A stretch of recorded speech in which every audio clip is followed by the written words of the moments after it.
Hi guys, നിങ്ങളെല്ലാവരും സുഖമായിട്ടിരിക്കുന്നു വിശ്വസിക്കുന്നു. ഞാനിന്ന് വെണ്ടയ്ക്ക കറി വെക്കാനായിട്ടാണ്. അതിന് വെണ്ടയ്ക്കായും തക്കാളി, ഉള്ളി സവോള ഈ ലെവലിൽ അരിഞ്ഞ് വെച്ചിട്ടുണ്ട്.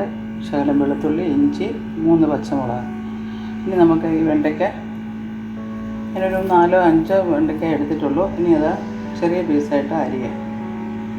ഞാനിനി പാൻ എടുത്ത് വെച്ചിട്ടുണ്ട്. ഈ പാനിലേക്ക് നമ്മൾ അരിഞ്ഞ് വെച്ചിരിക്കുന്ന ഈ വെണ്ടയ്ക്ക ഇതിൽ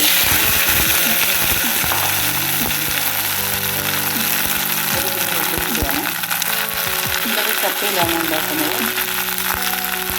ഇതിലേക്ക് ഉണ്ടാക്കുന്നു. വരട്ടി കൊടുക്കുന്നു.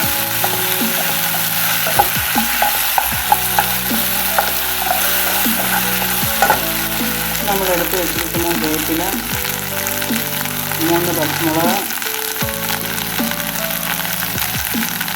അങ്ങനെ ഇഞ്ചി ഇടുന്നുണ്ട്. ഇഞ്ചി, 2 വെളുത്തുള്ളി, പലരും പല രീതിയിലാണ്.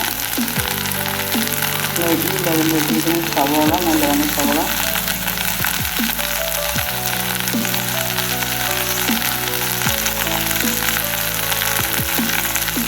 ഇനി നമ്മൾ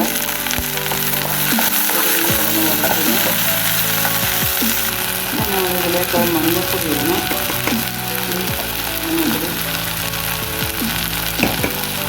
ഇതിലേക്ക്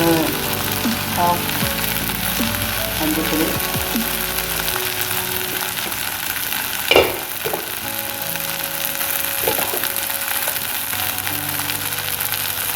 ഗരം മസാല,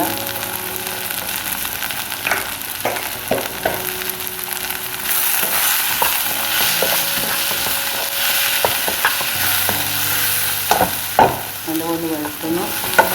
എണ്ണ വേണമെങ്കിൽ ഒഴിച്ച് കൊടുക്കാം. ആ സമയത്തേക്ക് നമ്മളെടുത്ത് വെച്ചിരിക്കുന്ന തക്കാളി ഇടുന്നു.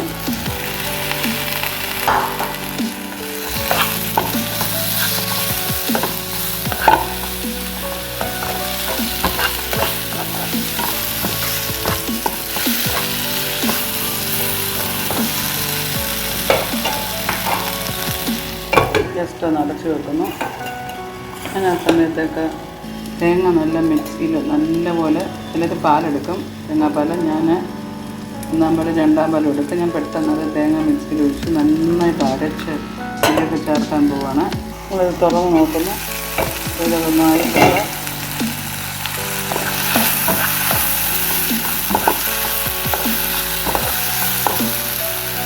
നമ്മളിതിലേക്ക് ചൂട് തിളപ്പിച്ചരച്ച വെള്ളമാണ് ഇതിലേക്ക് ഒഴിക്കുന്നു. വേകാനായിട്ടാണ്. നമ്മളിത് ആ സമയം കൊണ്ട് നമുക്ക് കടുകിട്ട്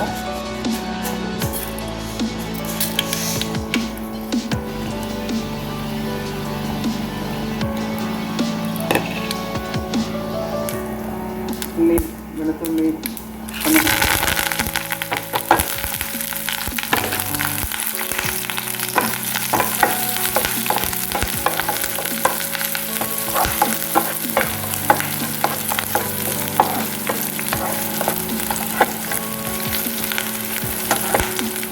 നമുക്ക് വെന്തോ ഇല്ലെന്ന് തുറന്ന് നോക്കാം.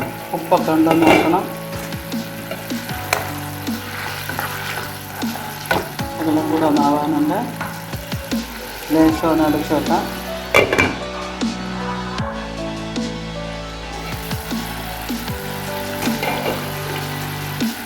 ശകലം നമ്മൾ പാൽ ഒഴിച്ച് കൊടുക്കുന്നു. ശകലം വിനാഗിരി ഇതിലേക്ക് ഒഴിക്കുന്നു. പുളി ഇടുന്നില്ല. നമ്മൾ ഒഴിച്ച് വെച്ചിരിക്കുന്ന തേങ്ങ അരച്ചത് ഇതിലേക്ക് ചേർക്കുന്നു.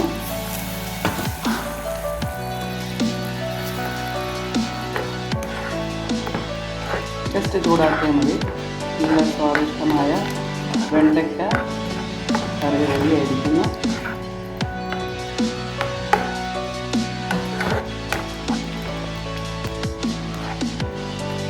ചപ്പാത്തിയുടെയും ചോറിൻ്റെയും നമുക്ക് കഴിക്കാൻ പറ്റും. ജസ്റ്റ് ചൂടാക്കിയാൽ മതി.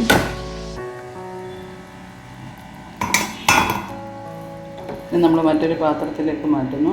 നല്ല സ്വാദിഷ്ടമായ വെണ്ടയ്ക്ക കറി റെഡിയായിരിക്കുന്നു. എല്ലാവരും ഇതുപോലെ ഉണ്ടാക്കണം. എല്ലാവരും എന്നെ സബ്സ്ക്രൈബ് ചെയ്യണം, ലൈക്ക് ചെയ്യണം, ഷെയർ ചെയ്യണം. ബൈ.